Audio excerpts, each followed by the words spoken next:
But first, it sounds like something of an outlier these days, a group devoted to pulling communities together through civil discourse.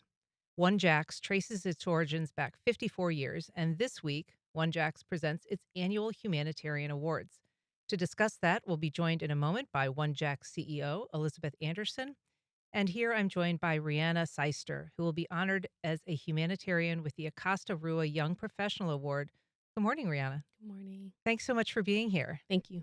So, first of all, congratulations. Last year you actually emceed this Mhm. award for OneJax, and this year you are the recipient. What Yes. tell us a little bit about the turnaround there. Um, it was quite the turnaround from here's the awards to I'm getting an award. Uh, But it's been a lot of fun and a good adventure to stay involved with the One Jacks family and all that they're doing.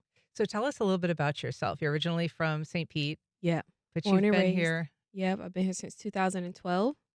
Started off at JU, but graduated from UNF and then went back to JU for my master's. So a little bit of back and forth, but I feel really deeply rooted here in Jax. Over 10 years is a long time to kind of make your mark. So just having the network and the family that I have here has been the best for Yeah. sure. Yeah. And so you've gone to school here, but you've also taught school here. You have kind of an education background. Yeah, education is certainly the the foundation for a lot of what I do. And that's kind of what drove me into becoming a teacher of students with disabilities. I taught for 4 years at the middle school level, so that was always a lot of fun. That's an But interesting task. certainly felt like reaching back to being the teacher that my teachers were for me and providing my students with the care that they deserved. And so you initially worked with exceptional children. Yes. But then you kind of moved on. Talk a little bit about that evolution. Yeah, it was a bit of an awakening to be a teacher for about 2.5 years and then realize that the changes that I wanted to see in education were not happening from the classroom. And while I love my students and I wish I could take them with me everywhere I go, a lot of the changes that we want to see in education are happening from a policy space. So that's what drove me into getting my master's in public policy and really focus on educational equity. And so when you say the changes that you wanted to see happening weren't happening in the classroom level, what were some of those changes that you felt needed to happen?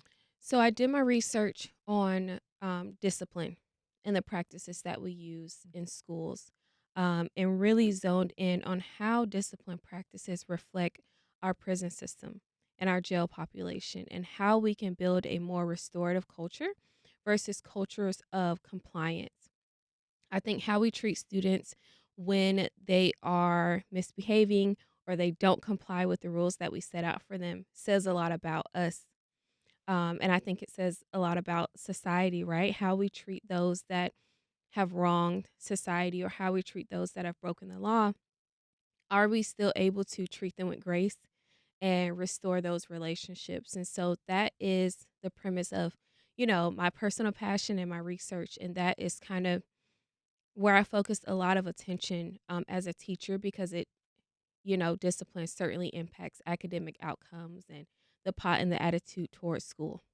And when you talk about it being reflective of jails or prisons, you mean just being purely punitive as opposed to something that can help somebody recover or grow or change? Yeah, so I always consider it like the culture of compliance, where we just want you to come in and sit down and do what we say and learn this material, and that's it, versus utilizing the importance of student voice and allowing them to create a more positive, less punitive culture. I think that allowing student leadership in schools is imperative to really creating buy-in from students and having their say so in curriculum development or lessons that we teach them in the classroom. So really elevating student voice and moving away from a culture of compliance to more restorative and culturally responsive methods. And so when that translates to policy goals, what specifically do you aim for? And what is a priority of yours, for instance? So I put out actually 8 different policy recommendations that range from the district to state level. Some of those include um, getting rid of exclusionary discipline practices in the elementary school level. What is that? And so exclusionary discipline practices look like expelling a student, in school suspension, or at home suspension. And so those are all three different practices that remove the student from their learning environment. And so when we remove the student from the learning environment, we create disconnection. Disconnection is the root of misbehavior, it's the root of a lot of trauma that our students experience. And so a lot of the policy recommendations that I make are heavily based on how do we keep students included.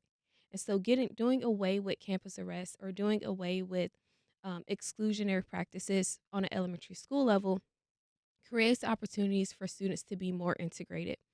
I also recommend developing a student leadership council. A student leadership council specifically dedicated to reviewing um, discipline practices and ensuring that we are being fair and equitable in our distribution of things like referrals or suspension or timeouts, things like that, to make sure students have voice and that we are being equitable in our practices. The research that I've seen, and it's been a few years, but I remember there being a study done, and the numbers of people who were children in K through 5 who were being suspended Yes. or even arrested Hmm. was really shocking. Yep. But it also had some stark racial disparities. Absolutely. So is that something that your own research has borne out? That is the premise of my research. It's specific here in Florida, but it's a national issue where we see that Black and Hispanic students are disproportionately disciplined to their rate of the population versus the rate that they are disciplined. And all research pretty much tells you that Black and Latina students are not misbehaving at a disproportionately higher rate, just like Black and Latino people are not committing crime at a disproportionately higher rate. But if you have a area where you are over policed and you're over reported, then you're over disciplined. And so those disparities have existed for a long time. And the root of that is certainly school culture, teacher perception, administrative perception of student behavior, and a lack of cultural consciousness. Yeah, and that's one of the reasons I think so many people are pushing for a more diverse administrative Yep, population and more diverse teacher population. 100%. Yeah. Yep. I think we're joined now by Elizabeth Andersen of OneJax. Good morning, Elizabeth. Good morning. Thank you so much for having me. I'm sorry I couldn't be with you in the studio this morning. Well, that's no problem. We're so glad that you could be here. So, are still relatively new to OneJax. You're a former chair of the school board here in Duval County. Tell us a little bit though about these awards that Rihanna is going to get one of, the main one. How important are those for OneJax? What's the significance? Sure. I mean, I think Rihanna has given you a great snapshot of why she is one of the outstanding individuals who dedicate an unwavering commitment to our community. And so we look forward to honoring her with the Acosta-Rua Young Professionals Humanitarian Award this Thursday, May 9th, for our 2024 54th Humanitarian Awards event. Um, as you know, OneJax is an organization dedicated to recognizing our diversity and respecting each other and fostering civility throughout the community. And so folks that have dedicated their lives to that and made commitments in our community to moving us forward will be honored. We have Martha Baker, Bill Bond, Jeff Edwards, and Brian Wolfberg all receiving silver medallions this year. So the OneJax dates back to 1970. It was formed in Jacksonville as the local chapter of the National Conference of Christians and Jews, and it later became the National Conference for Community and Justice. Now, OneJax kind of separated, but has continued to carry forth, the goal of being inclusive of race, ethnicity, diversity, sexual orientation, and identity. Are those conversations getting more difficult? You know, I don't think that they're getting more difficult. I think they've always been difficult. Working on issues like social justice and religion, sexual orientation and identity, these are things that are challenging. We know ourselves, but the other sometimes can be scary. And so when we can bring people together, expand our bubble, and learn a little bit about um, the other person, maybe an identity or experience that they have had that helps us relate to them, we notice that we can see each other and our similarities a little bit easier. And that helps us get along in the community. So I don't think that it's harder necessarily than it's been. I think it's broader. I think that the ways that we identify certainly continue to grow. And so being careful not to find ourselves committed to our own little in group and being able to share community with people that are different than us and really harnessing our strengths and similarities is certainly a challenge. If you're just joining us, we're talking about the upcoming OneJax Humanitarian Awards with this year's honoree and the group's CEO. You can join our conversation live on air by calling 904-549-2937. You can also email First Coast Connect at wjct.org or reach out on social media. We're joined now by Stanley in downtown. Good morning, Stanley. Yes, good morning to everyone. This young lady here, I didn't get the full name, but she is brilliant. She is the future. They need to listen to her. We need to do a event and just listen to her for at least 2 hours, cause she need to get her award and she need to get paid. Plus, we need to listen to her, cause she is brilliant. Thank you. Yeah, well, Stanley, the name is Rhianna Scyster. Rhianna, Wow. obviously some recognition out there for you for the work that you're doing. And it is important work. Thank you. Yeah. That was incredible. Yeah. Oh, Oh, wow. very touched there. Yeah. Um, Elizabeth, I want to circle back on something you said because you were talking about how, certain conversations have always been difficult, particularly around race, sexual identity. Um, I think the thing that seems to be different to me is that the questions of divi- divisions between faiths have become a little bit more pronounced. And I'm thinking, about the rise of Christian nationalism, more recently, the tensions between the Jewish community in support of Israel and people who support the Palestinian cause, sort of becoming a matter of also religious tension. Does that conversation, um, do those rifts or those, larger societal splits make all of the conversations more difficult that have been difficult from the start? Sure. I mean, I think that there is no denying that tensions are really tough right now, especially as it relates to conflict that is happening halfway around the world. And when we think about the diversity of religions and faith traditions that we experience in our community, sometimes we're just not aware of how diverse the community is. The Islamic Center of Northeast Florida, for example, they are home base for more than 10,000 Muslim families in our community. And so we may be unaware that the people working next to us or sitting next to us in school pray to someone different than we do, or maybe don't have a faith at all. But it's our job to learn, to be open, to be accepting, and to really listen to one another. I don't think we're going to get through these difficult and challenging times continuing to turn away from one another. Certainly tensions are high. And when you put, religion and nationalism and then American politics on top of that, we're in a very heated moment, I think, historically.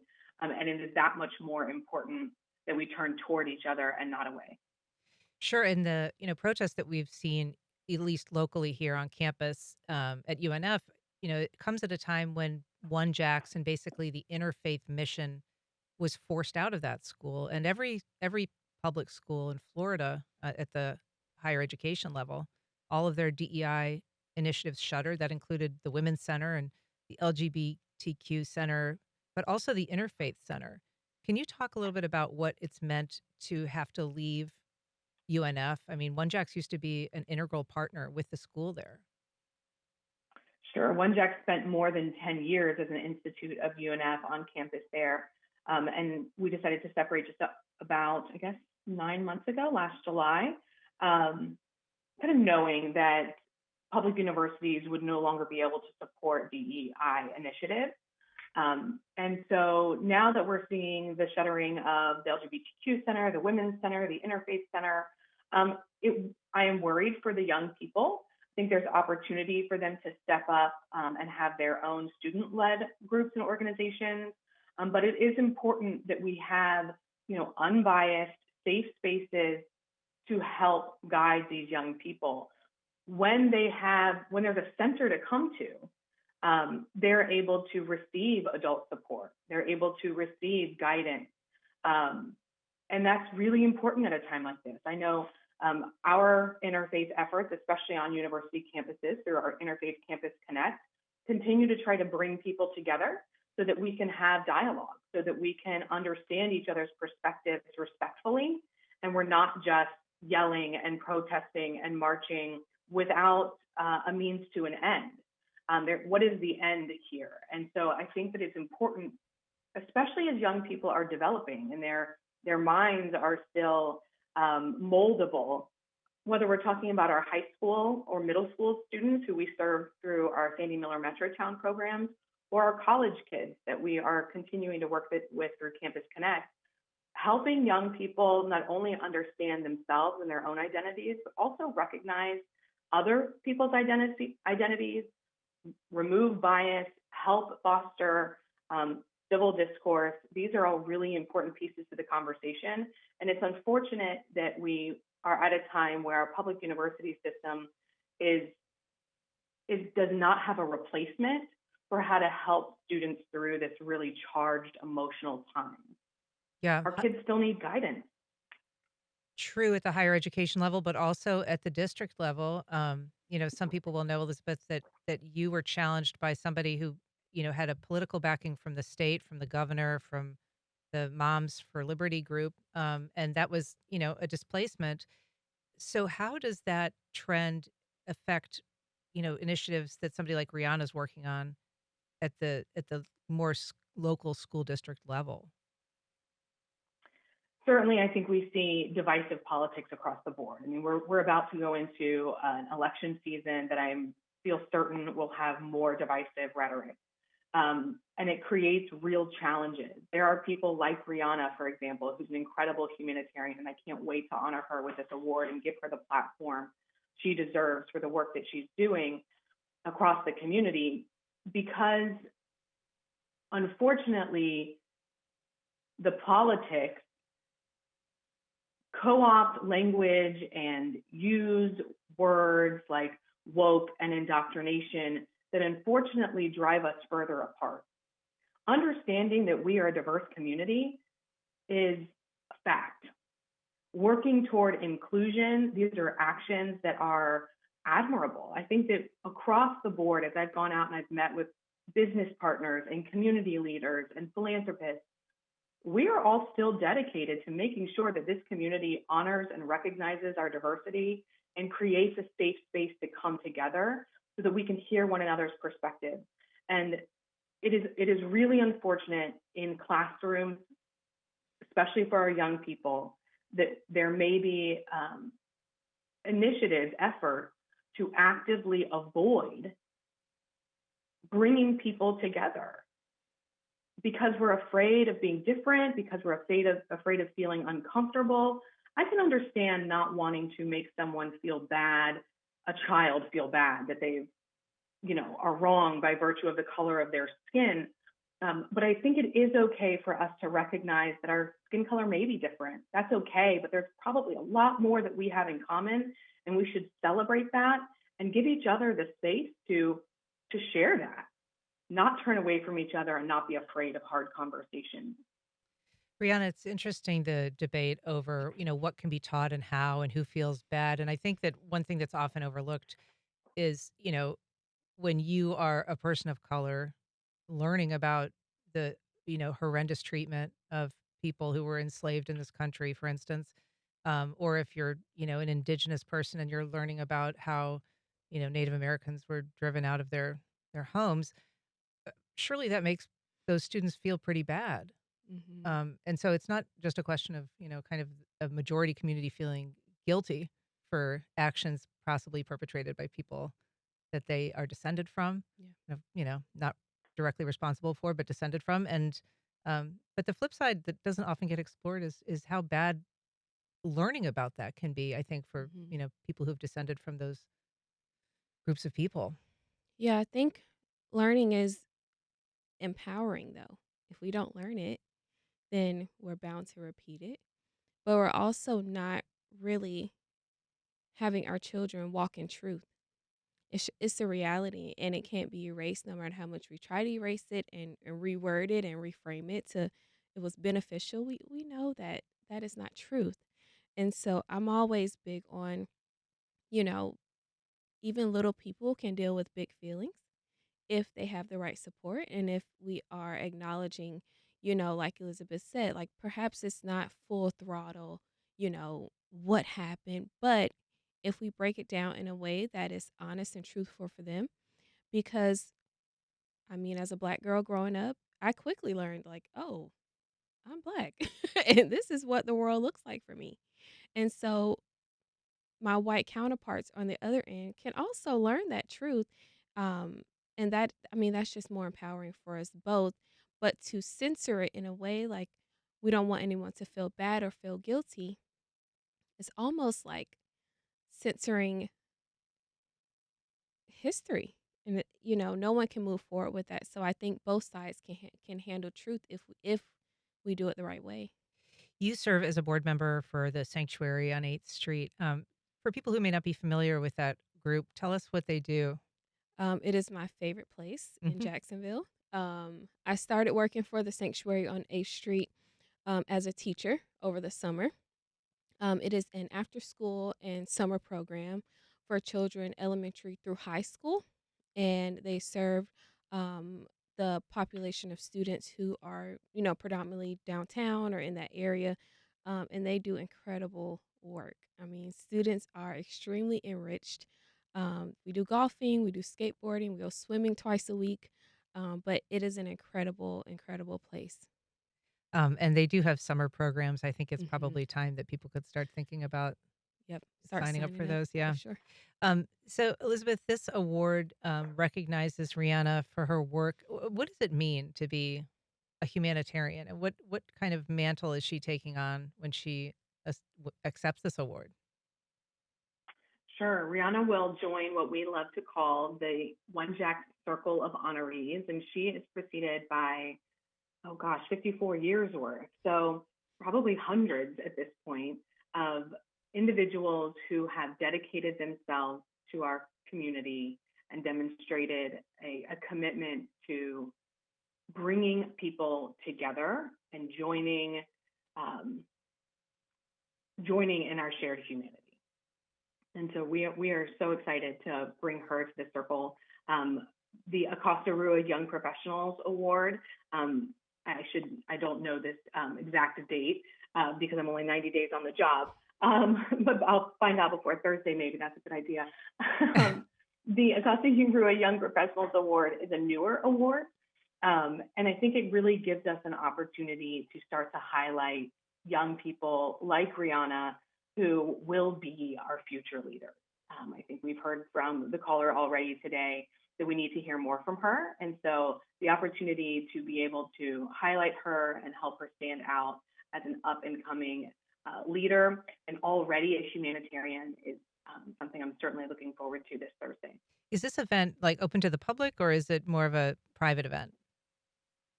Certainly, the event is open to the public. We do have some incredible sponsors this year who have made the event possible. People can find out more information about getting tickets or the event in general on our website at onejax.org. But it is open and everyone is welcome. And Rihanna, I just have to say, you're a big reader. Your Instagram is full of books. What are you reading now, or what are you recommending? And I'm going to be honest. I have not read in a while because I've been coping with life changes Yep. and pregnancies. So I'm Y- like, okay, wait a minute. So I have not read in a while, but the last audiobook I listened to was really good. It was called Stay With Me. I don't remember the author's name, but incredible audiobook, narrated by a Nigerian author. So it was really good to um, have a switch up in author's narrator's voice. But I always have recommendations. My favorite book is Native Son by Richard Wright. I read the book in high school. It was assigned to me, and I will always recommend that as my top read. For anyone who's interested in the disproportionate discipline or the criminalization of Black youth, I recommend Kristen Henning. Um, I can't remember the name of it. Author is Kristen Henning. Um, it was written not too long ago, but I recommend that author for that specific topic All right. for Well, sure. congratulations on your Thank you. pregnancy. Congratulations on the Thanks. Humanitarian Award. Elizabeth Andersen and Rhianna Scyster, thank you so much for being here and coming on the program. Thank you. Thank you so much. Up next, avian flu and surprise pregnancies. Dr. Joe takes your calls and fills us in on healthcare headlines.